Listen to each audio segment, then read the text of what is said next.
It's an honor to extend my congratulations to the people of Germany and the people of Europe on this 20th anniversary of the fall of the Berlin Wall. While I'm sorry that I could not stand there today with so many friends, I'm pleased that Secretary Clinton is leading a delegation of Americans who represent our respect for this extraordinary event in history.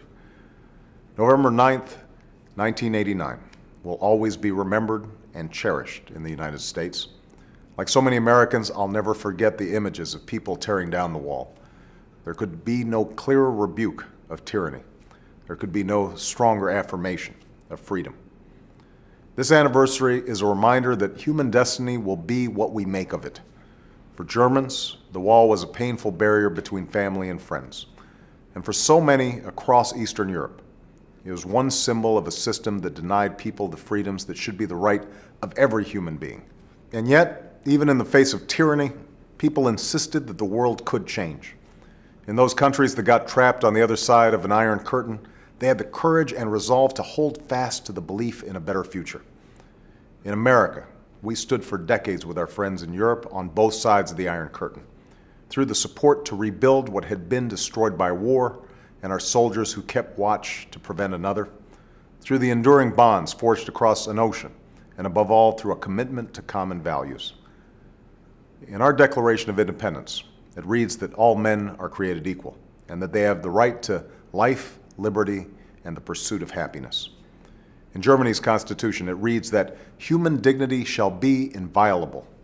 Even as we celebrate these values, even as we mark this day, we know the work of freedom is never finished. In a Berlin under siege, President Kennedy said, "Freedom is indivisible, and when one man is enslaved, all are not free." Few would have foreseen on that day that a united Germany would be led by a woman from Brandenburg, or that their American ally would be led by a man of African descent. But human destiny is what human beings make of it. Today, there are still those who live within walls of tyranny, human beings who are denied the very human rights that we celebrate today. And that is why this day is for them as much as it is for us. It is for those who believe, even in the face of cynicism and doubt and oppression, that walls can truly come down. Let us never forget November 9th, 1989, nor the sacrifices that made it possible. Let us sustain the friendship across the Atlantic that must never be broken. And together, let us keep the light of freedom burning bright for all who live in the darkness of tyranny and believe in the hope of a brighter day. Thank you.